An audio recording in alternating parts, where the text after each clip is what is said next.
ॐ सोमनाथाय नमः।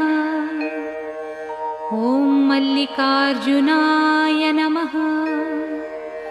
ॐ महाकालेश्वराय नमः। ॐ ओंकारेश्वराय नमः।